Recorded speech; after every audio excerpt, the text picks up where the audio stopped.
Yeah. Can you? It's a new chapter, right? It's a new chapter.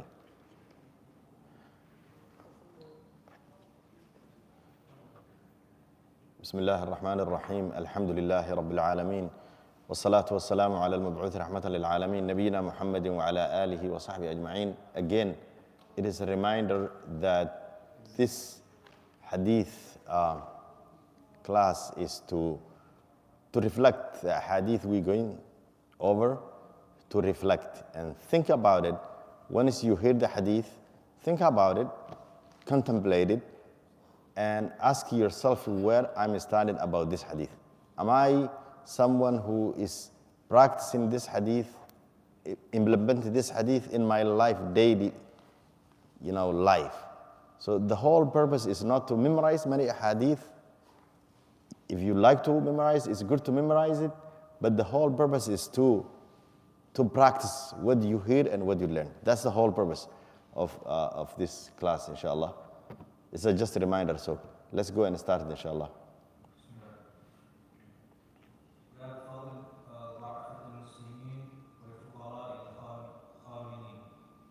Chapter 32, Superiority of Poor, Weak, and Unrenowned Muslims.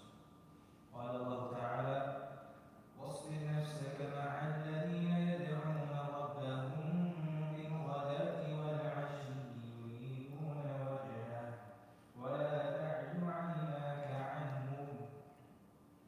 Allah the Exalted says, and keep yourself, O Muhammad sallallahu alaihi wasallam, patiently with those who call on the Rabb. For example, your companions who remember their Rabb with glorification, praise and prayers and other righteous deeds, morning and afternoon, seeking His face, and let not your eyes overlook them. So basically, Allah subhanahu wa ta'ala commanding. Wasbir is a command.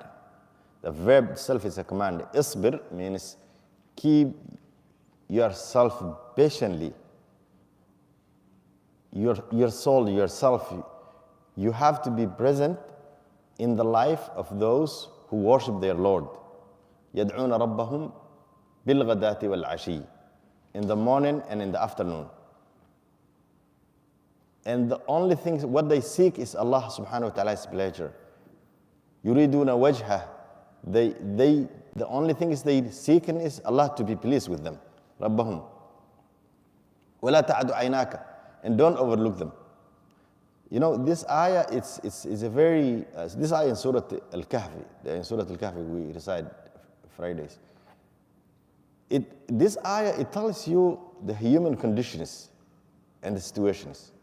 So it's a human nature that when someone are wealthy or someone in high position, high officials in the government, or someone, they have a status in the society, a famous person in the football, a famous person, in the Hollywood, a wealthy person in the society. We know their names. Who is the wealthiest people in our society today, in our world today? Everybody knows their names. Why? Because people, they look them as someone who have a high status. When some people, they in the games and stuff like that, when some people, they are famous, people, they look them up. People, they like to be with them or talk to them. To the point that sometimes when they go and visit some place, the young people, they go around them and they ask them to sign something for them.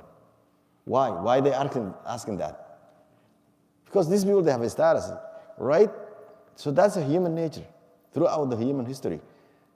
So Allah subhanahu wa ta'ala teaching us through His Messenger sallallahu alaihi wasallam to be humble and always be with the masakin, the poor, the people that others, they look at them, like nothing. Nobody even care about them.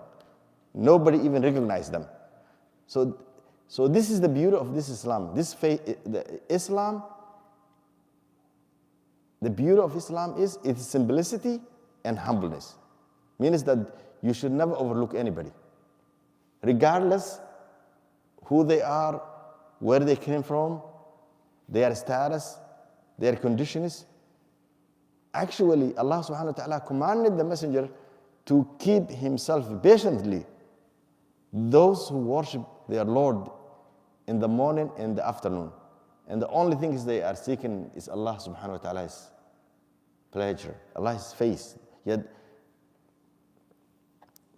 yuriduna wajha. And Allah again commanded him, وَلَا تَعْدُ عَيْنَاكَ. Don't overlook them. So seeking the company and the companion of those who have a status. People, they don't like to stay with the poor, masakin people. They like to be with the people who have a status. The people who have a wealthy. The people who have a name and fame. People, they like to be with those people.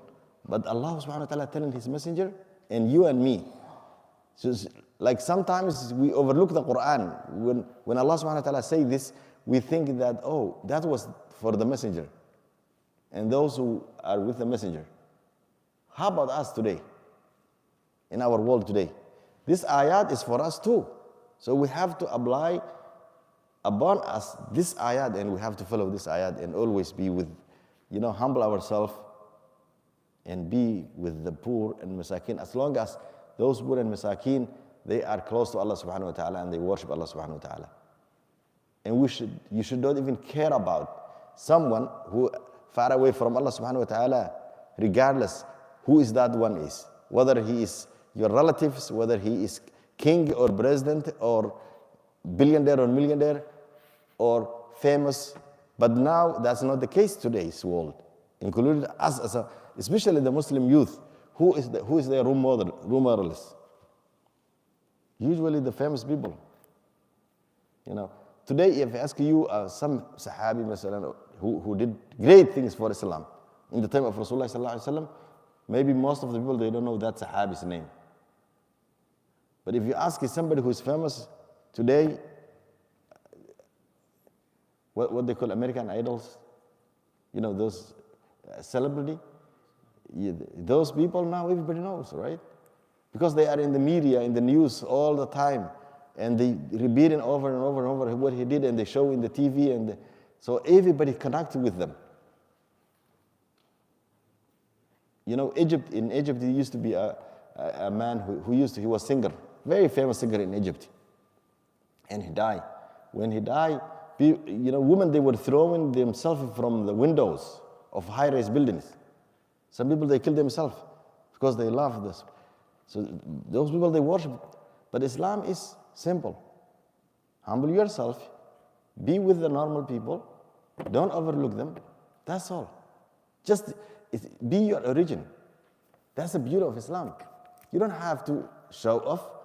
You don't have to make yourself something you are not. So that's what Islam is. Very simple. And get close to Allah subhanahu wa ta'ala. First hadith. وعن حارثة بن وهب رضي الله عنه قال سمعت رسول الله صلى الله عليه وسلم يقول ألا أخبركم بأهل الجنة كل ضعيف متضعف لو أقسم على الله لأبره ألا أخبركم بأهل النار كل عدل جواد مستكبر. حارث بن وهب رضي الله عنه heard Rasulullah صلى الله عليه وسلم saying, shall I not inform you about the people of Jannah? It is every person who is modest and humble before Allah, a person who is accounted weak and is looked down upon, but if he fears Allah, Allah will certainly give him what he desires. Now shall I not inform you about the people of hell? It is every violent, impertinent, and proud man. Yeah. So the Messenger sallallahu alaihi wasallam, he asked the Sahaba, shall I inform you, the people of paradise? And of course the Sahaba, they want to know. And the Messenger sallallahu alaihi wasallam says, kullu da'ifin mustad'afin. It's somebody who is, poor, miskin, weak sometimes, and others, they, look him down, that person. That's the people of Jannah. And then he asks sallallahu alaihi wasallam, shall I inform you the people of the hellfire, those who are going to hellfire? And he say, kullu utullin, it is someone who is arrogant, who look others down, who think he's better than others. Jawad, there is a different interpretation. Some of the interpretations say he is someone who is short, but heavy and fat. Others, they said, the one who, collect a lot of wealthy and they don't give anything. So those are the people of the hellfire. And of course, they don't believe in Allah subhanahu wa ta'ala in the first place. So it doesn't mean somebody is miskin and poor. Somebody people, they look him or her down. It doesn't mean that person is like bad or anything. Actually, the Messenger sallallahu alaihi wasallam told us, those are the people of the Jannah. As long as they believe in Allah subhanahu wa ta'ala and they have a faith. What is the next? وعن أبي العباس سهل بن سعد الساعدي رضي الله عنه قال مر رجل على النبي صلى الله عليه وسلم فقال لرجل عنده جالس ما رأيك في هذا؟ فقال رجل من أشراف الناس هذا والله حليم إن خطب أن ينكح وإن شفع أن يشفع فسكت رسول الله صلى الله عليه وسلم ثم مر رجل آخر فقال له رسول الله صلى الله عليه وسلم ما رأيك في هذا؟ فقال يا رسول الله هذا رجل من فقراء المسلمين هذا حليم إن خطب أن لا ينكح وإن شفع أن لا يشفع وإن قال أن لا يسمع لقوله فقال رسول الله صلى الله عليه وسلم هذا خير من ملء الأرض مثل هذا. سهل بن سعد الساعدي رضي الله عنه quoted a man passed by Rasulullah sallallahu alaihi wasallam. So he asked the man who was sitting near him, "What is your opinion about this man?" That man replied, "He is one of the noblest men. By Allah, he is certainly a proper person for a woman being given in marriage if he seeks to marry. And his recommendation is fit to be accepted if he recommends." The Messenger of Allah remained silent. Then another man passed. The Messenger of Allah inquired, "What is your opinion about this man?" He replied, "O Messenger of Allah, he is one of the poor Muslims. He is not a proper person for marriage to be given in marriage to, and his recommendation would not be accepted if he makes one. If he speaks, he is not to be listened to." The Messenger of Allah said, "He is better than the former by earthfuls." Subhanallah. So, this hadith teaches us the charisma and the wisdom of the Messenger of Allah sallallahu alaihi wasallam, and the way he used to teach the Sahaba, because he was sitting with one of his companions. The Messenger was sitting, and near him there was one of his Sahaba, the companion. Now this man is passing by in front of them. So now the Messenger sallallahu alaihi wasallam, he want to teach a lesson the person who's sitting with him. And sometimes even you find out the Messenger sallallahu alaihi wasallam answer one question in a different ways. Why? Because he knows the Sahaba. In the first place, why he asked this question, this man? Definitely there is something that he was trying to teach this man, that he knows this man, he may have some issues or some conditions. So the Messenger sallallahu alaihi wasallam, he want to teach this man those type of conditions maybe are not corrected. Maybe those type of mentalities are not right. So now, this Sahabi was sitting with the Messenger of Allah sallallahu alaihi wasallam, and another man was passing by in front of them. So he asked the one who near him, he asked him, "What do you think of this man who just passed by in front of us?" So he said, "Ya Rasulullah, O Messenger of Allah, هذا رجل من أشراف الناس." This is a man who is among the noblest, among the noblest one. He's a noble man. In front of the people, he's a noble man, came from a good family. هذا والله حري إن خطب أن يوكح. He said, "O Messenger of Allah, if this man asks the hand of a woman, definitely her family will give him, because he is a noble man. He came from a noble family. If he make a recommendation or intercede someone, shafa'a in the Arabic language is the intercede. وَإِن شَفَعَ, if he make recommendations for somebody, definitely people, they will listen to his recommendation, because he's a noble man, he's an honorable man. And if he speak and say something, people, they will listen." The Messenger sallallahu alaihi wasallam didn't say nothing. He just keep quiet. Isn't that something strange? He asked the man a question, the man answered the question of the Messenger of Allah sallallahu alaihi wasallam, but he just kept quiet. He didn't say nothing. Then another man came. They still sit in the same place. Another one came, and he asked the same question. What do you think in this man? And the man say, Ya Rasulullah, هذا رجل من ضعفاء المسلمين, من فقراء المسلمين. This man is one of, the poor among the believers. He's a poor man among the Muslimin. He's a poor man. If he asks any family to give him their daughter for marriage, nobody will marry him. If he make a recommendation to anybody, nobody listens to his recommendations. If he talk, nobody even care about his talk. Nobody listen. Now here's what the Messenger sallallahu alaihi wasallam. Now the Messenger sallallahu alaihi wasallam, he explained why he asked the first question, the second question, and he sallallahu alaihi wasallam said, the later one, the miskin, poor, that nobody marry him, nobody listen to him, nobody accept the recommendation. He say, this one, the poor man, it is better than the earth, the entire planet, full of the first one, like the first one.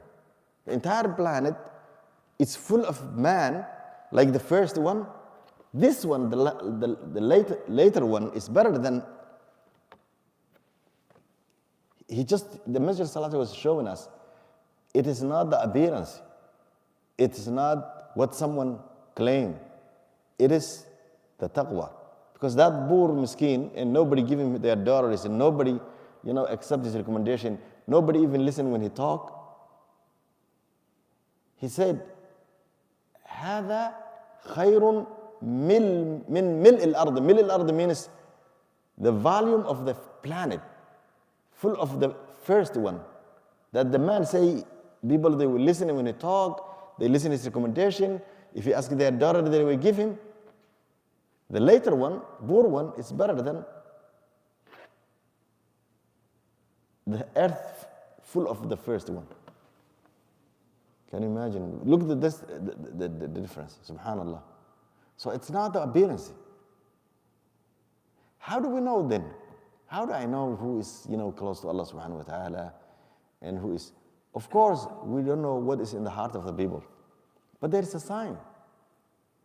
There is a sign. If you see somebody going to the masjid and pray in the masjid all the time, it's a clear sign that person is a believer. Our Rasul sallallahu alaihi wasallam told us that 7 people will be in the shade of Ar-Rahman, the most merciful, in the day of judgment. One of them is رَجُلٌ قَلْبُهُ مُعَلَّقٌ بِالْمَسَاجِدِ. Somebody, his heart attached to the masajid. That's a sign, clear sign that person. And actually, there is another hadith that the Messenger sallallahu alaihi wasallam said, if you see the man going frequently to the masjid, فَاشْهَدُوا لَهُ بِالْإِيمَانِ. You be a witness that person has a faith. In another hadith, the Messenger sallallahu alaihi wasallam, there was a funeral. The funeral was going in a certain direction in front of Rasulullah sallallahu alaihi wasallam.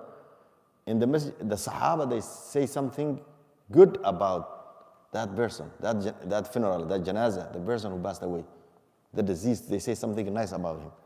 And the Messenger sallallahu alaihi wasallam say one word, wajabat. He say wajabat, and he keep quiet. Another funeral came and was passing by, and the people say bad things about that funeral. And the Messenger sallallahu alaihi wasallam used the same word. He say wajabat. Umar confused. He asked the Rasul sallallahu alaihi wasallam, both times when they say something nice about the deceased, you say wajabat. When they say bad things about the person, you say wajabat. Either time you say wajabat. What is wajabat?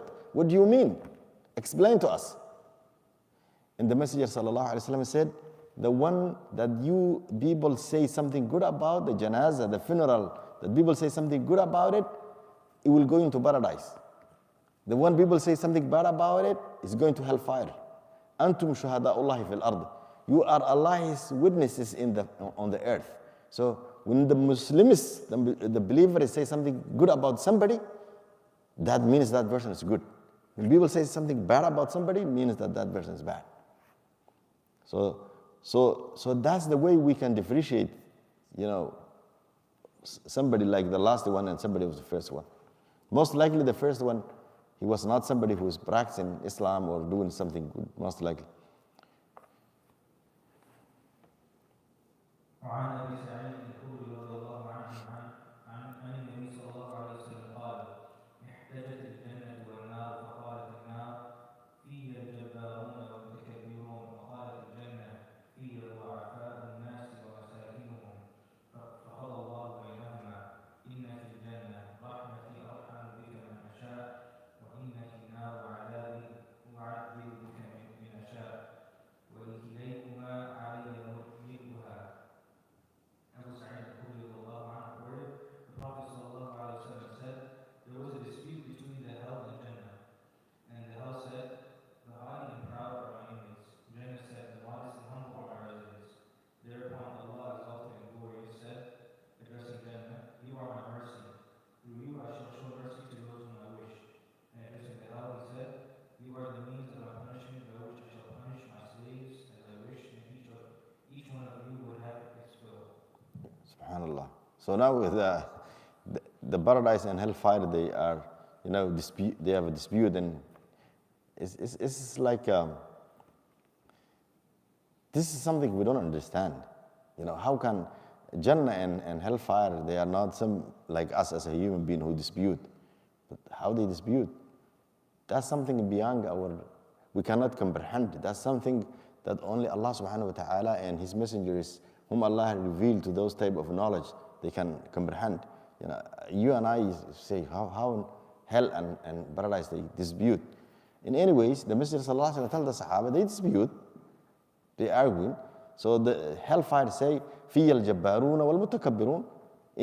In me are the tyrant, the arrogant, the oppressors is in me. And the Jannah, she said, in me are the righteous people, and the humble people. Now Allah subhanahu wa ta'ala judge between the paradise and the hellfire. And Allah subhanahu wa ta'ala say to the paradise, إِنَّكِ رَحْمَتِي أَرْحَمُ بِكِ مَنْ أَشَاءُ. You are my mercy, and I will show mercy among my slaves whoever I want. So those I want to be in you, or Jannah, you will be in the Jannah. وَإِنَّكِ عَذَابِي وَعَذِّبُ بِكِ عَلَى مَنْ أَشَاءُ وَلِكِلَيْهِمَا عَلَيَّ مِلْؤُهَا. Then Allah subhanahu wa ta'ala say, you are my punishment, means of punishment, and I will punish whoever I want among my slaves, and both of you, I will fill it. وَلِكِلَيْكُمَا عَلَيَّ مِلْؤُهَا. I'm going to fill both of you. The Jannah will be, Allah will fill the Jannah, and Allah will fill the hellfire. May Allah protect us from the hellfire. Surah Qaf, Allah subhanahu wa ta'ala told us that Allah will, يَوْمَ نَقُولُ لِجَهَنَّمَ هَلِ امْتَلَأْتِ وَتَقُولُ هَلْ مِن مَزِيدٍ. The day we ask hellfire, it is enough for you? Are you full? And Jahannam will say, هَلْ مِن مَزِيدٍ. Is there any more? Any more? And the hadith of the Prophet ﷺ said, Allah subhanahu wa ta'ala will put his foot that's suitable with Allah subhanahu wa ta'ala, and then the Jahannam will say, qit means I'm full. May Allah protect us the hellfire and give us the Jannah.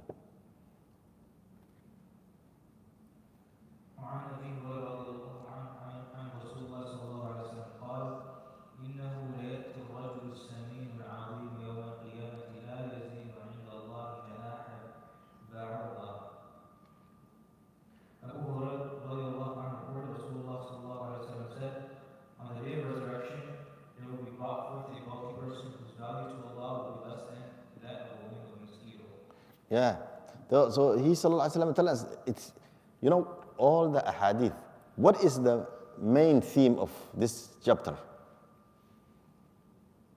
Superiority of poor Muslims. Yeah, poor Muslims. So, but basically the main purpose of all this ahadith is, it's not the way we think that this person is good or that person is good because of their appearance. It's basically their action It's basically they are iman, they are faith.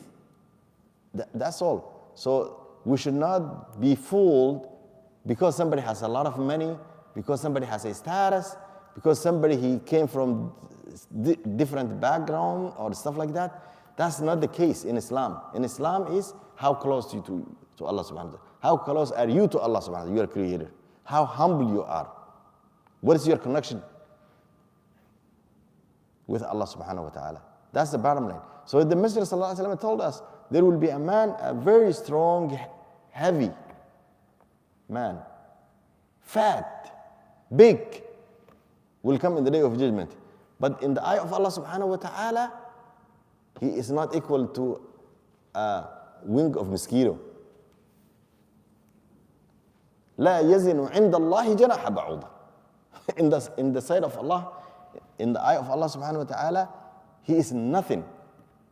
He worth nothing, even the wing of mosquito. Subhanallah. Basically means that this person most likely doesn't have faith. So if you don't have a faith, خلاص.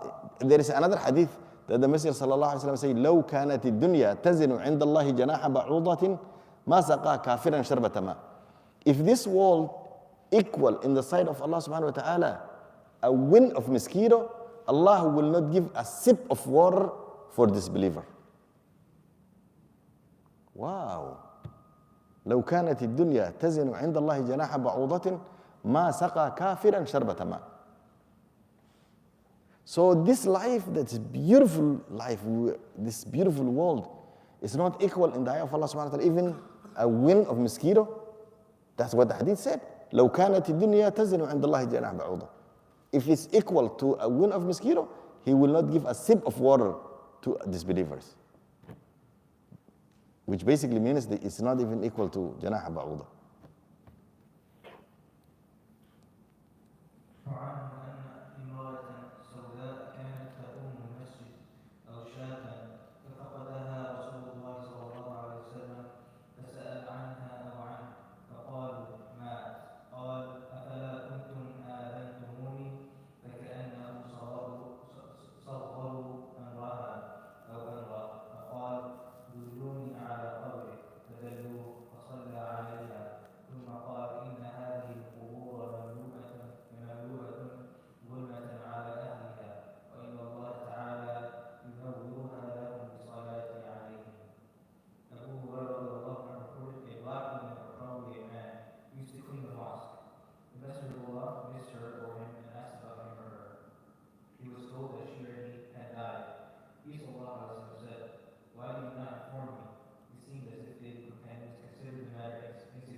So this hadith is muttafaqun alayhi, agree upon it, right?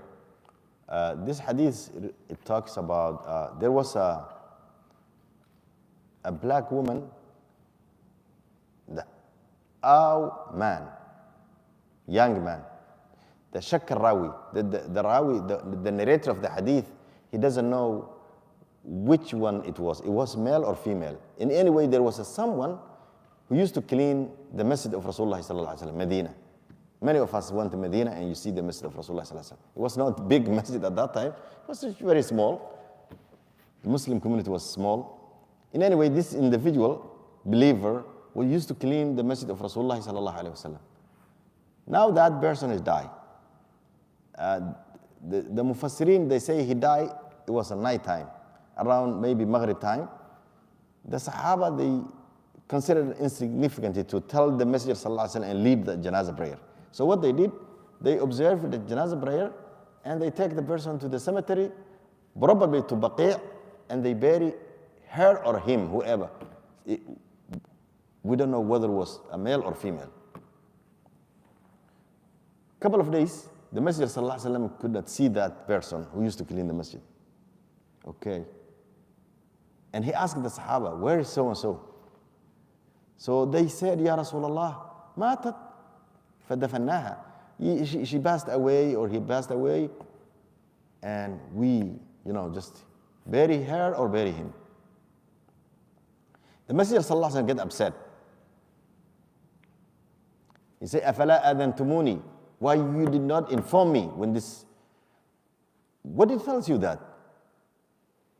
It tells you that the Messenger sallallahu alaihi wasallam care about his community. He knows his people. He was not somebody who is just, he leading the prayer, or he's, is here and the other is down. No, he was like anybody else, sallallahu alaihi wasallam. And he knows the Sahaba. He sit with them. He eat with them. He asks when someone he is missing one of them. He care about the community. That's why when he couldn't see that person only one day or 2 days, he asked the Sahaba, "Where is so and so?" They say, "Ya Rasulullah, matat." He passed away or she passed away, and we just bury her. He got upset and angry, and he say, "Why don't you inform me when she died?" Then he did not stop there. He did not say just, "Why do you don't tell me?" Say, "Dulluni ala qabrihi." Show me. If you say qabrihi, means that the person was a male. If you say ala qabriha, means there was female. So the riwayah say, "Dulluni ala qabri," show me his grave. And they show him, sallallahu alaihi wasallam. They take him there, and he start observing janazah prayer on behalf of that person on top of his grave, which is obvious and clear that if somebody die and you are not there, and you come late, you can do janazah prayer on behalf of the person on top of their grave, like Rasulullah sallallahu alaihi wasallam did it. So he sallallahu alaihi wasallam offered janazah prayer on behalf of that person who died on top of his or her grave. The last part of the hadith, the muhaddithin, they say it is not the word of Rasulullah sallallahu alaihi wasallam. The last part he said, and then he said, "Inna hadhihi al-qubur kanat mamlu'atan." It was full of darkness, dhalam. And Allah subhanahu wa ta'ala removed that darkness because of my prayer. This statement, they said it was Thabit ibn Qais, one of the Sanad, he add that. They said we call Marasil. So they say this is Marasil Thabit ibn Qais, and it's not part of the origin of the hadith. They say the origin of the hadith is stop fasalla alayha, and he offers sallallahu alaihi wasallam janazah prayer on behalf of that person. But the hadith, we learn a lot of things of the character of Rasulullah sallallahu alaihi wasallam, the gentleness, the kindness, the compassion, the love, the care that he sallallahu alaihi wasallam was shown. Of course, he's the Messenger of Allah sallallahu alaihi wasallam, but he also role model. He is a role model for us. So we should try to imitate him sallallahu alaihi wasallam. All our action. فَتَشَبَّهُ إِن لَمْ تَكُونُوا مِثْلَهُمْ إِنَّ تَشَبُّهَ بِالرِّجَالِ فَلَحُ. You see in Arabic poetry say, try to be like the good people. If you cannot be like them, even trying to be like them itself, it's a success. You will benefit. Definitely you will benefit. So it's very important to always try to, to be like those good people, like the companion of Rasulullah sallallahu alaihi wasallam, like the tabi'een and our great scholars, Hassan al-Basri, those great scholars, inshallah. وعنه قال قال رسول الله صلى الله عليه وسلم رب أشعث أغبر مدفوع بالأبواب لو أقسم على الله لأبره. Abu Hurairah radiallahu anhu quoted Rasulullah sallallahu alaihi wasallam said, "Many a person with shaggy and dusty hair, dusty and driven away from doors because of their poverty and shaggy clothes, were to swear by Allah that something will happen, Allah will certainly make it happen." Yeah, subhanallah. Yeah. رب أشعث أغبر مدفوع بالأبواب لو أقسم على الله لأبره. رب in the Arabic language, you can use, this is one of the words in the Arabic language, you can use either a lot or a small, little. It's the same word. You can use either, too much or very little. ربما يود الذين كفروا لو كانوا مسلمين. The disbelievers in the day of judgment, they wish if they only believe in Allah subhanahu wa ta'ala. لو كانوا مسلمين. So here, the Messenger sallallahu alaihi wasallam said, there is many people that they are very rough. Their clothes and their hair is dust. They don't comb, their hair is not, combed nicely and dressed nicely, dressed well and stuff like that. And they will be driven away from the doors. Nobody even open their doors. They think this is like nothing. مدفوع بالألباب means, driven away from the doors. Nobody open their door for them. لو أقسم على الله لأبره. If they swear Allah, something will happen, Allah will make that to happen. To just be, Allah believes them their oath. And one of them is Anas ibn Malik. Anas ibn Malik, he has the aunt. Her name is Rubayya. So Rubayya, one day he hit another girl and she broke her teeth. In the family of that girl, that her teeth been broken by Rubayya, the Messenger sallallahu alaihi wasallam and the family of Anas, they asked them if they can accept the blood money. And the family refused. They say, we need to, the teeth of Rubayya must be broken. Because that's the qisas. وَكَتَبْنَا عَلَيْهِمْ فِيهَا أَنَّ النَّفْسَ بِالنَّفْسِ وَالْعَيْنَ بِالْعَيْنِ وَالْأَنْفَ بِالْأَنْفِ وَالْأُذُنَ بِالْأُذُنِ وَالسِّنَّ بِالسِّنِّ وَالْجُرُوحَ قِسَاس. Qisas. They say, no, we don't gonna accept the blood money. Rubayya's teeth should be broken. The messenger asked them, they refuse. I don't know, maybe there was some conflict between the two families, nobody knows. But we know they didn't accept the blood money. Now, what is the rule now? Because the Rasul is the judge, right? The family, they demanded the qisas to broke the teeth of Rubayya, who broke the other girl's teeth, right? Now, in front of the Rasul sallallahu alaihi wasallam, now there is no, room for negotiation or anything. It's over, qisas. And who is going to execute the qisas? The Rasul sallallahu alaihi wasallam and his sahaba. And Anas stood up in front of Rasulullah and say, Wallahi la yuksar. Say, I swear Allah, the teeth of my aunt Rubayya will not be broken. In front of the Rasul sallallahu alaihi wasallam. To the surprise of the Messenger sallallahu alaihi wasallam, he told Anas, and Anas, he used to serve the Rasul sallallahu alaihi wasallam, Khadim Rasulillah. So the Messenger say, Ya Anas, هذا كتاب الله, it's a qisas. This is what Allah said, and we have no choice. We cannot, do qisas for this person and leave the other person. And it should be equally, the qisas, in front of the law, people are equal. You cannot discriminate it. Anas swore Allah again. Now the Messenger sallallahu alaihi wasallam was just looking like this. Immediately, the family of the other lady, they came and they, Ya Rasulullah, we are sorry. We will accept the blood money. And the Messenger sallallahu alaihi wasallam said this hadith.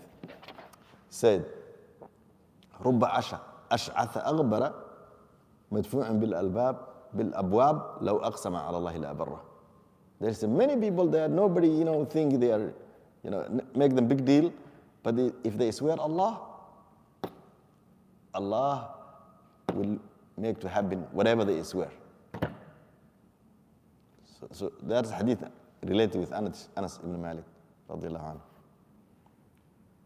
وعن سلمة رضي الله عنه عن النبي صلى الله عليه وسلم قال: كنت على باب الجنة فإذا عامة من دخلها المساكين وأصحاب الجد محبوسون غير أن أصحاب النار قد أمر بهم إلى النار وكنت على باب النار فإذا عامة من دخلها النساء. Usama bin Zayd radiallahu anhu reported the Prophet sallallahu alaihi wasallam said, I stood at the gate of Jannah and I saw the majority of those who treated of the poor people, and the wealthy were kept confined. The inmates of the fire had been ordered to enter the fire, and I stood there at the gate of hell and saw that the majority of its inmates were women. So basically this hadith The Messenger sallallahu alaihi wasallam say, I stood up in front of the gate of Jannah, and I find out most of the people that been allowed them to enter the Jannah, there was poor people and masakin, the poor, the miskin, the weak, they've been allowed to enter the Jannah. غير أن أصحاب الجد, but the wealthy people, they've been held. There is another hadith that says 500 years. فقراء المسلمين يدخلون الجنة قبل أغنياء المسلمين ب500 عام. The poor people will enter the Jannah before the wealth 500 years. Why? What happened? Why that happened? Because those who are wealthy in this dunya, they will be questioned. They are wealthy. من أين اكتسبته وفيما أنفقته? Where did you earn your money and how you spend your money? لا تزال قدم عبد يوم القيامة حتى يسأل عن أربع. The foot of the person will not leave where they stand when they come in the front of Allah in the day of judgment until they answer 4 questions. عن عمره فيما أفناه. Your life, your entire life. What did you do to your life? How you utilize your life? وعن شبابه. In your youthhood will be asked in the day of judgment. How you use your youthhood? Playing around, hanging there, not praying, not doing what you're supposed to do as a young person. The youthhood will be asked in the day of judgment. Okay. وعن ماله وعن علمه بما عمل. The knowledge that Allah will ask, the knowledge I give you, what do you do to the knowledge? Did you implement the knowledge? Did you teach the knowledge? And that's why when I started the class, I said that this class, it's not to memorize many hadith or have more information. This hadith, the purpose of this class and this hadith class is to reflect. Even we cover many hadith right now. Who remember the first hadith? Anyone remember? Huh? No, the first hadith in this chapter. Anybody remember?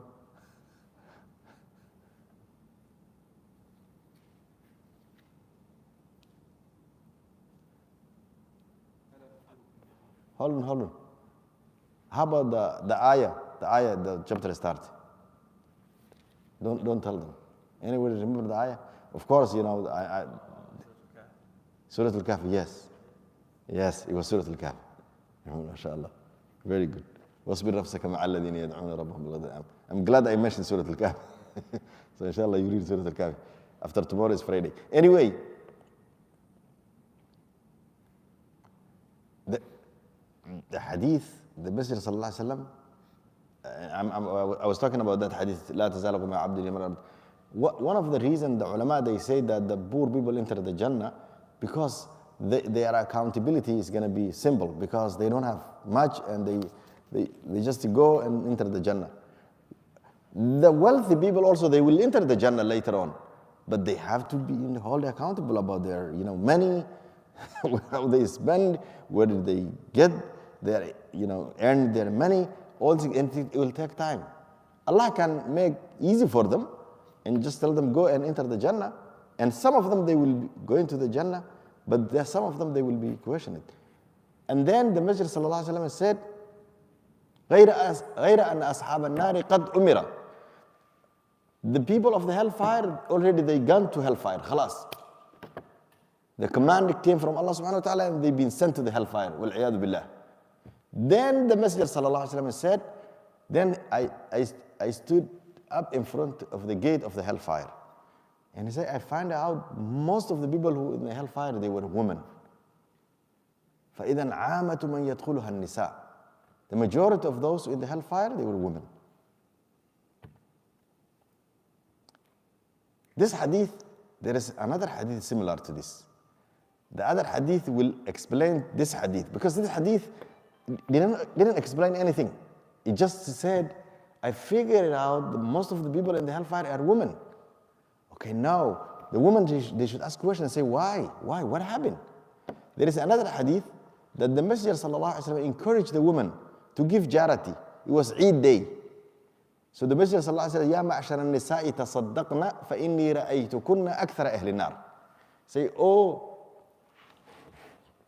ma'ashar means a bunch of people, a group of people."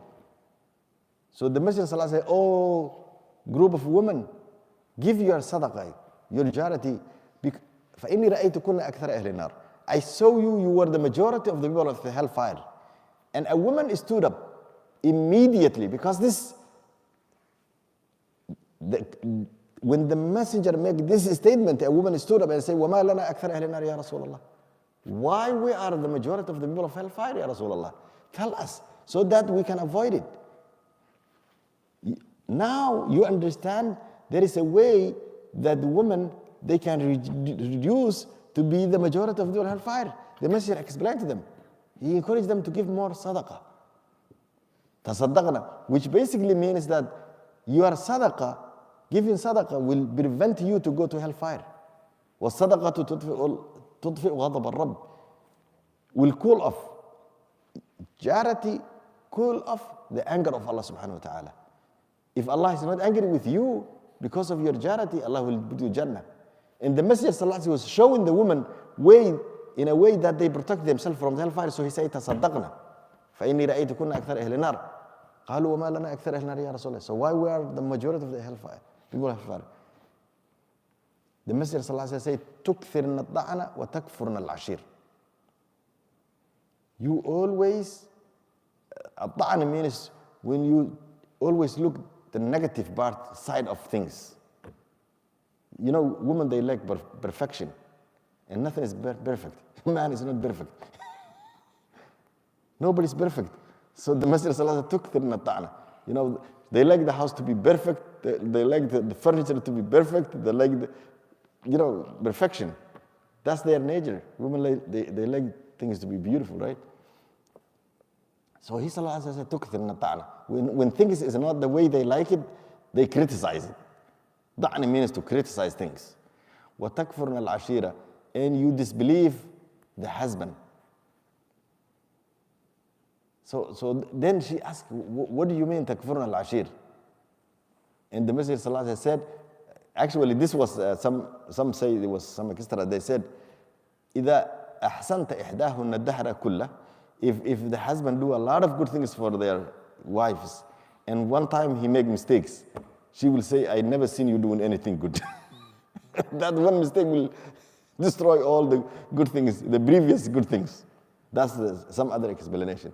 In any way, the good part of the hadith is that charity will supersede Allah. Because of our charities, Allah subhanahu wa ta'ala will prevent us to go to hellfire. Of course, you have to have a faith, but charity is something very important.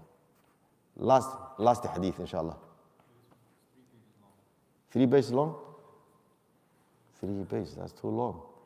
So maybe let's stop there, inshallah. If any question?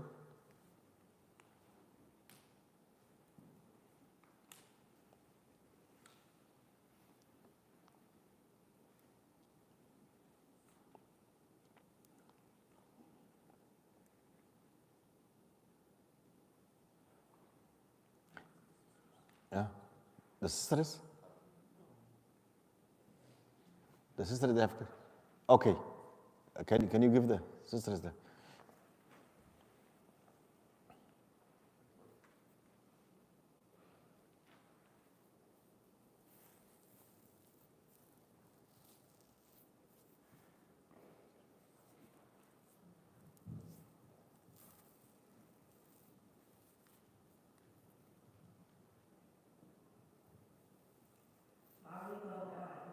Walaikum salam, sir.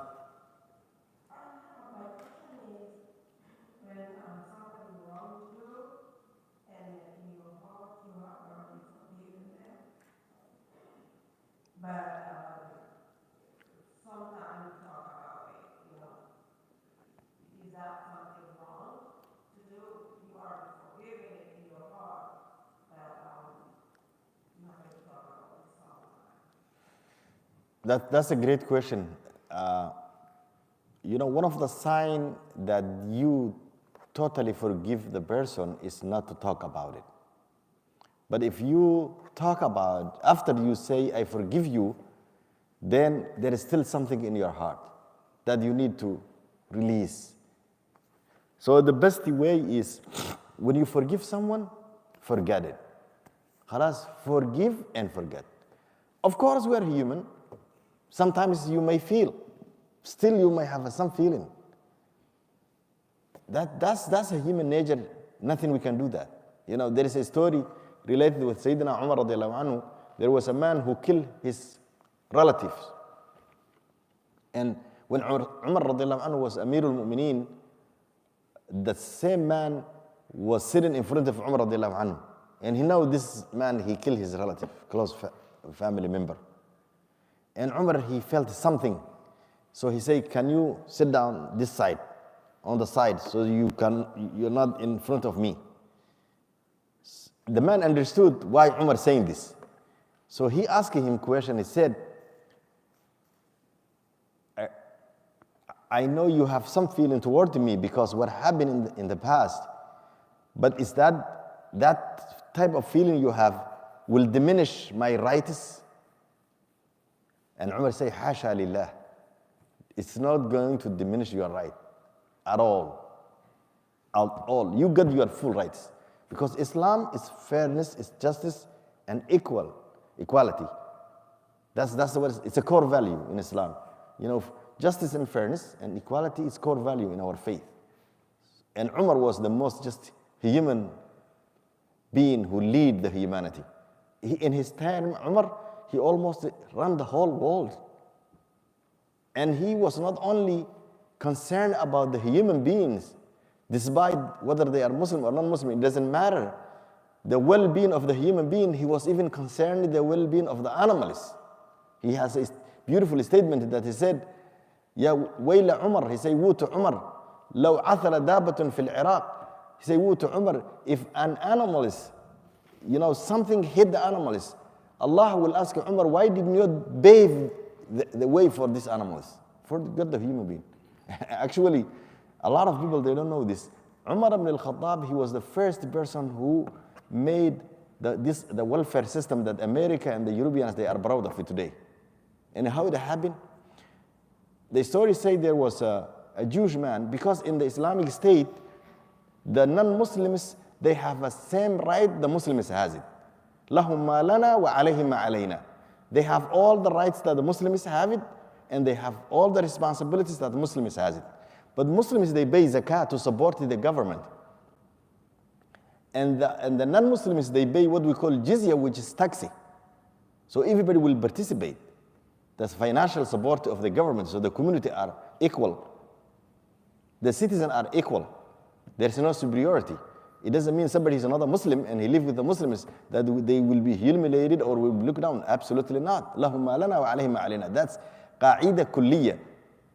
So they said there was an old Jewish person. The policeman was asking him to pay his jizya because he didn't pay his jizya, his taxi. He didn't pay, and he was asking him, the police was saying, why don't you pay your taxi? And the guy said, I don't have it. And then Umar radiallahu anhu saw they are arguing back and forth. The policeman, he asking, like IRS, they asking, why don't you give your taxi? And the guy say, I don't have it.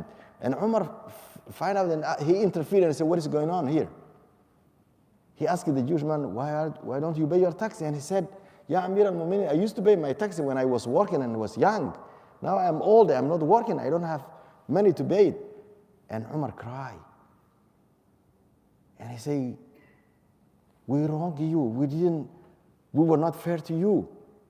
He said, do you have a family? He said, yes, I have a family. He said, how much, what is enough for you and your family to live a good life?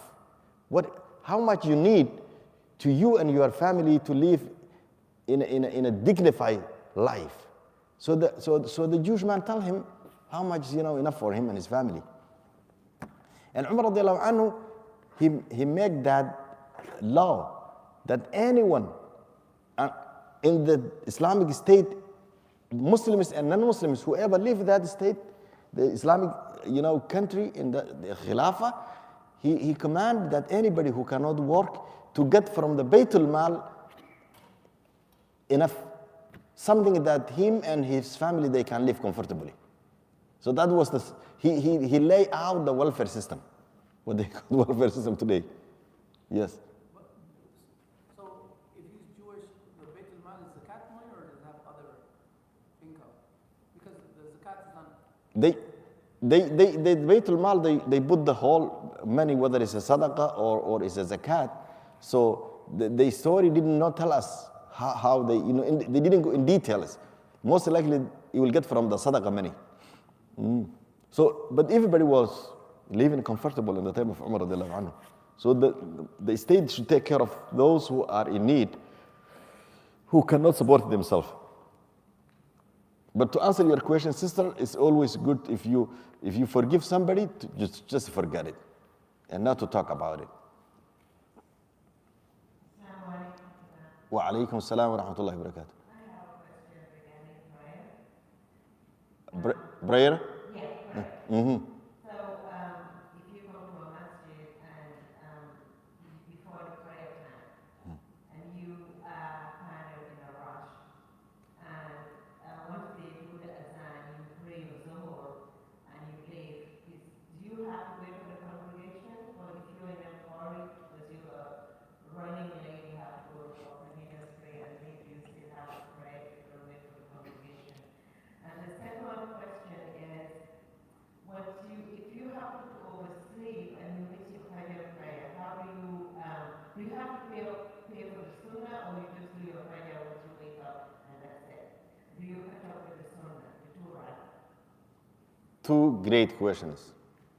So, if you are running late and you enter the masjid, when the adhan is called, the first things you do, let's say it's Asr time. You're running late, you enter the masjid Asr time, the adhan been called, but the iqamah will not start yet. What you do, you pray Dhuhr prayer first, even if they started the Asr prayer, and you finish your Dhuhr prayer, and then you join whatever you catch about the Asr prayer that Imam is leading. If you enter the masjid and already Iqamah being called and the Asr prayer already start, the Jama'ah is on, in that circumstance, situation, there is a two opinion. The strong opinion, you pray with the Jama'ah, your Asr prayer, and as soon as you finish, the Jama'ah finish, you pray your Dhuhr prayer that you missed. Some opinions say no, still you have to, because it should be in order. Some opinion, that's not the strong one. They say you pray your Dhuhr first quickly and you join the Jama'ah. In terms of oversleeping, as you know, to miss your prayer, there is only two excuses. There is no, under any circumstance, there is no situation that a Muslim ignore or abandon their prayer. The only two excuses that you can miss, as long as you have a conscience, the only two excuses you can miss your prayer is if you totally forget or you overslept. These two conditions, there is a hadith that the Messenger ﷺ mentioned these two conditions. He said, إذا نام أحدكم إذا نسي أحدكم عن صلاته أو نام عنها فليصلها إذا ذكرها. If one of you forget his prayer or overslept, he should pray as soon as he wake up and as soon as he remember. So you don't do sunnah prayer, you do the fard prayer. Let's say you overslept the Fajr time and you wake up when the sun is rising. You know, when the sun is rising, we cannot do sunnah prayer. But you wake up exactly when the sun rising. You pray your Fajr prayer. And then you can wait the sunnah later on and pray the sunnah later on. But immediately, if you overslept your salah or you totally forget, immediately when you wake up or whenever you remember, you do that salah. And you get the reward as if you pray on time with the congregation even. Let's say I went to my bed in the nighttime with the intention that I'm going tomorrow morning, I'm going to MCC and I will pray with the Jama'ah at MCC, inshallah. That's my intention. And I overslept and I didn't wake up until the sunrise. And as soon as I wake up, I do my Fajr prayer. Allah will give me the reward that as if I wake up on time and pray with the Jama'ah in MCC. Full reward, without diminishing anything.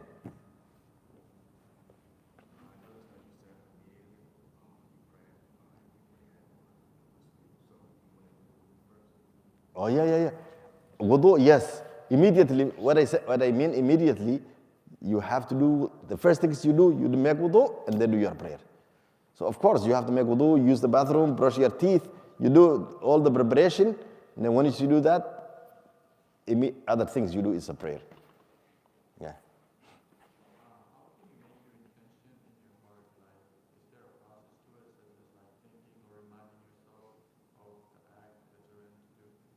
Yes, that's a good question. Yeah, the intention is to, it's just to put your mind and your heart that I inshallah tomorrow morning I'm going there. But you should mean it. Yes, to be aware. Intention it's in the heart and in the mind. That you have an intention to do something. No, you don't have to say in your mouth nothing. Like for example, coming to MCC, attending this class, that's intention. Because there is a class, were you aware of that class is going to happen after Maghrib, right? So you came from your home with that intention. That's intention.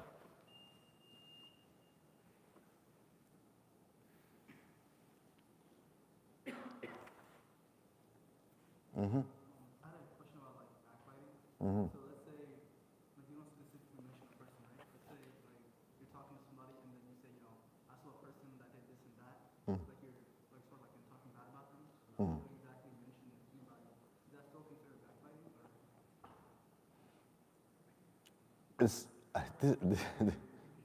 Yeah, his question, he said, let's say you find out somebody who's doing something. So something, it could be good or bad. When somebody doing something, it could be bad. But most likely what you mean is somebody is doing bad things. And you want to tell somebody else without mentioning the person's name. Okay. If you do that, what is your intention? That's you have to ask question yourself. You don't mention the person's name, but you've mentioned the action that the person was doing it. If your intention is to, in your heart and your mind, to diminish or look that person who's doing the bad things, look down that person, if that's your intention, then it's a backbiting, it's a sin. But if your intention to warn this other person, people doing such acts like that is bad and we should not do it, we should be aware of it, stuff like that, then that's something good even. So it's basic on your intention. Why are you telling this to this other person without mentioning the person's name? So it's basic on your intention. Wa alaikum assalam wa rahmatullahi wa barakatuh. I have a question about prayer. For Jummah prayer, if the khutbah is already started and if I'm coming in late or maybe right as the imam is going, should I still pray two sunnah prayers in the masjid? The answer is absolutely yes. And actually, that is the only time that all the imams agree upon it. All the imams agree upon it that if you enter the masjid, while the imam is delivering the khutbah, the sunnah is to do 2 rak'ah. What is the dalil? What is the proof?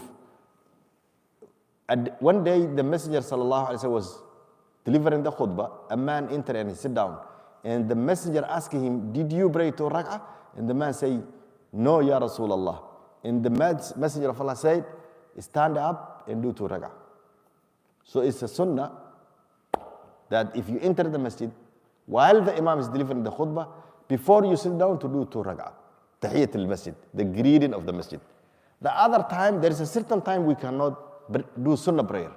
For example, after Asr prayer, you cannot just initiate sunnah prayer and do sunnah prayer. Some people, I see them doing it. After Fajr prayer, you can only do, if you miss the 2 rak'ah before Fajr, you can do after Fajr prayer. But you cannot just start Sunnah prayer after Fajr prayer. When the sun rising, you cannot just initiate Sunnah prayer. When the sun going down, you cannot initiate it. When the sun in the middle, the noon time where the, like Somalia, is 12 hours and 12 hours. So the equation is like, you cannot initiate Sunnah prayer at noon time. Those times, Sunnah prayer.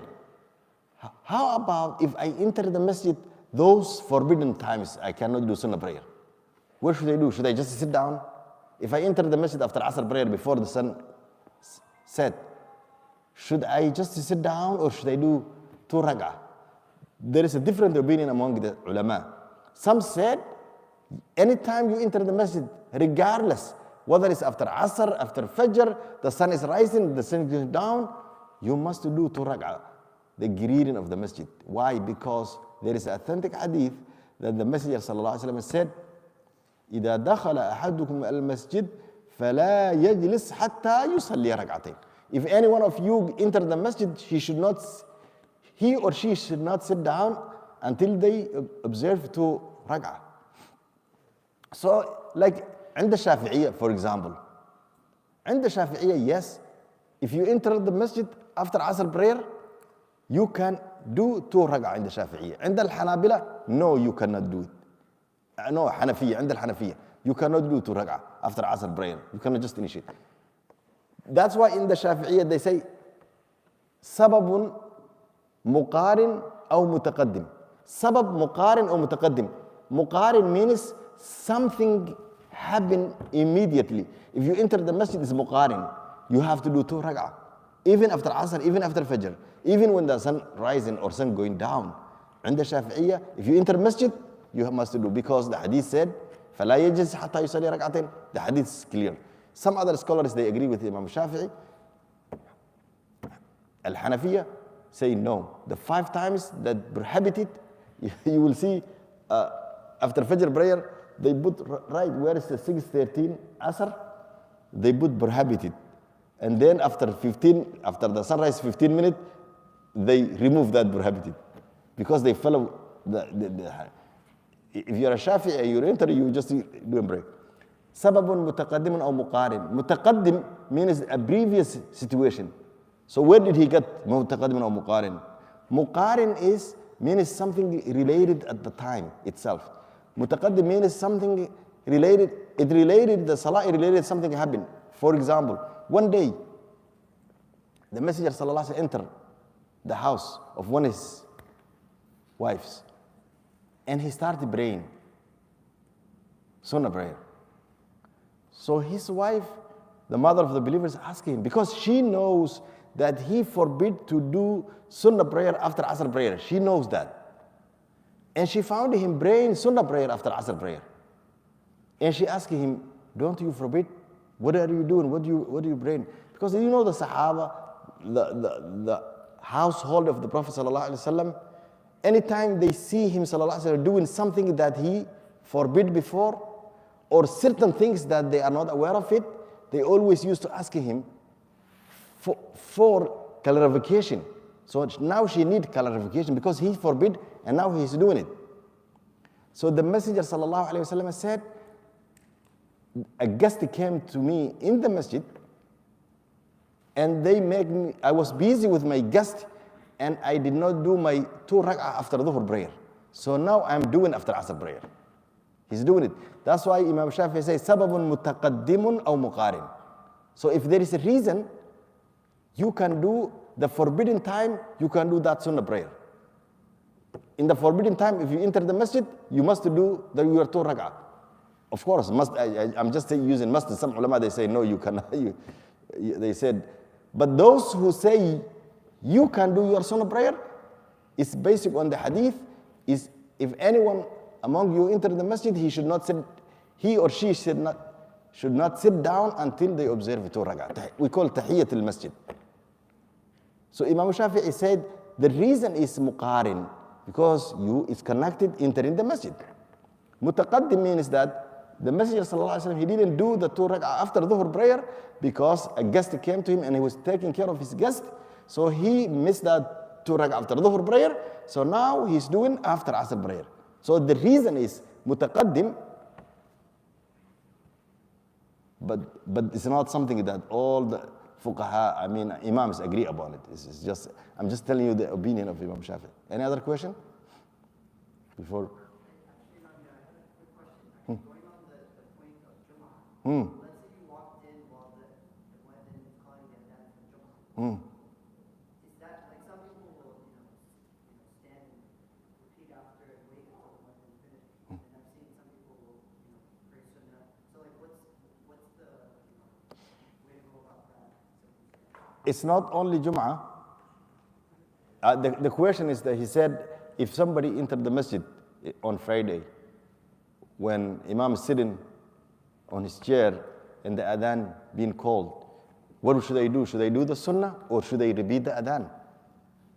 The sunnah is to repeat the adhan after the mu'adhin, because the Messenger sallallahu alaihi wasallam told us that. فَقُولُوا مِثْلَ مَا يَقُولُ الْمُؤَذِّنُ. When the mu'adhin started calling the adhan, فَقُولُوا مِثْلَ مَا يَقُولُ الْمُؤَذِّنُ.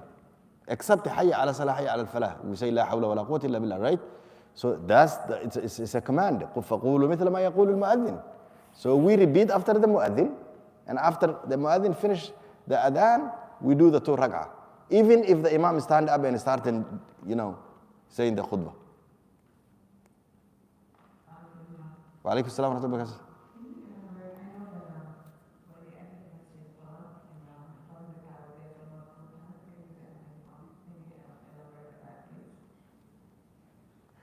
Can you repeat the question, sister? Yes. The question is, I know when you enter the masjid of Al-Haram in Makkah, in front of the Kaaba, there are no full times. Is that correct, or can you elaborate more on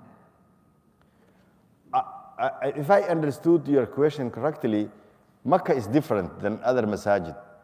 If you are mu'tamir or hajj, when you enter Makkah, the first thing you do is not to do tahiyyat al-masjid. You do tawaf.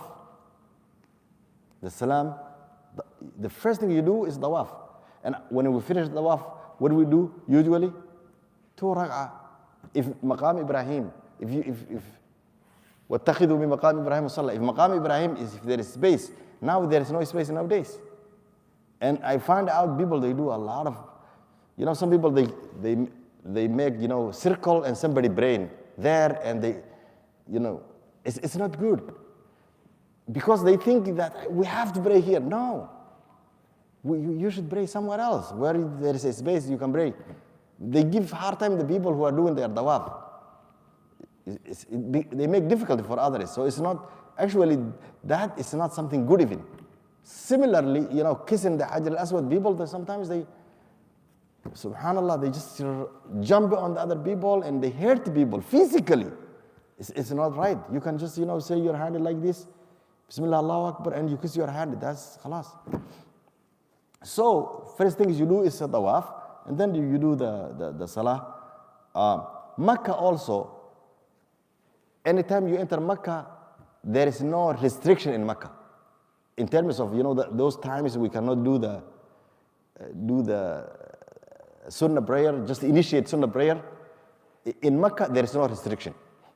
Anytime you enter Makkah, you can do as much sunnah as you want. Whether it's the sun rising up or going down, or after Asr prayer or after Fajr prayer, there is no restriction in Makkah.